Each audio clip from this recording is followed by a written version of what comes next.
Hi வணக்கம். நாங்கள் இன்றைக்கு லட்டு செய்வோம். அதுக்கு முதல்ல தேவையான பொருட்களை எடுத்துக்கொள்வோம். முதல்ல ரவையை அரித்தெடுத்து அதை வறுப்போம். ரவை கொஞ்சம் முருகலாக வறுக்கணும்.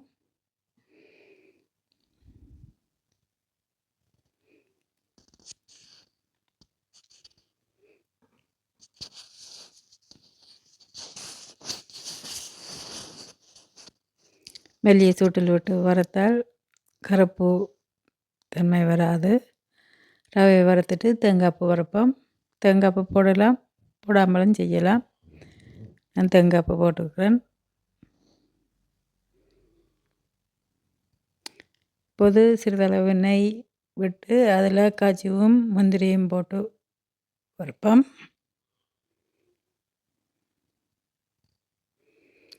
அடுப்பை நல்லா மிதமான சூட்டில் விட்டுட்டு வறுத்து வச்ச ரவை தேங்காய்ப்பு ரெண்டையும் சேர்ப்போம். அதோட சீனியும் சேர்ப்போம். சீனியோட ஏலக்காய் பவுடரும் சேர்ப்போம்.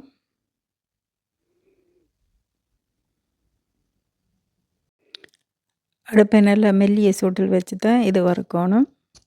ஏன்டா ஏற்கனவே நாங்கள் வறுத்து வச்சவே சீனி போட்டுட்டு திரும்ப வறுக்கிறோம்.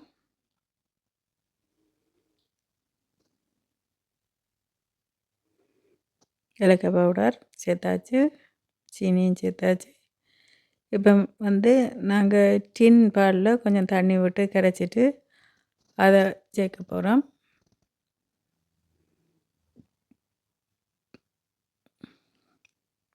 கரைச்ச டின் பாலை சிறிது சிறிதாக விட்டு கிளற வேணும்.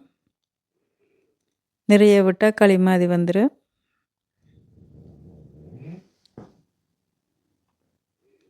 இந்த பதத்துக்கு பால் விட்டால் காணும். அதை நாங்கள் இனி லட்டு பிடிக்கிற கரண்டியில் நல்லா அமர்த்தி உள்ளுக்க எடுக்கணும். எடுத்து பிடிச்சா தான் இறுக்கமாக நிற்கும்.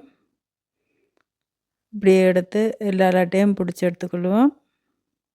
லட்டுமா ஆடுற கடையிலேயே சூடாகவே நாங்கள் பிடிச்சி எடுத்துடணும். அப்போ தான் இறுக்கமாக இருக்கும் லட்டு. நீங்களும் இப்படி செய்து பாருங்கள், சுவையாக இருக்கும். நன்றி, வணக்கம். அடுத்த வீடியோவில் சந்திக்கிறேன். பாய் பாய்.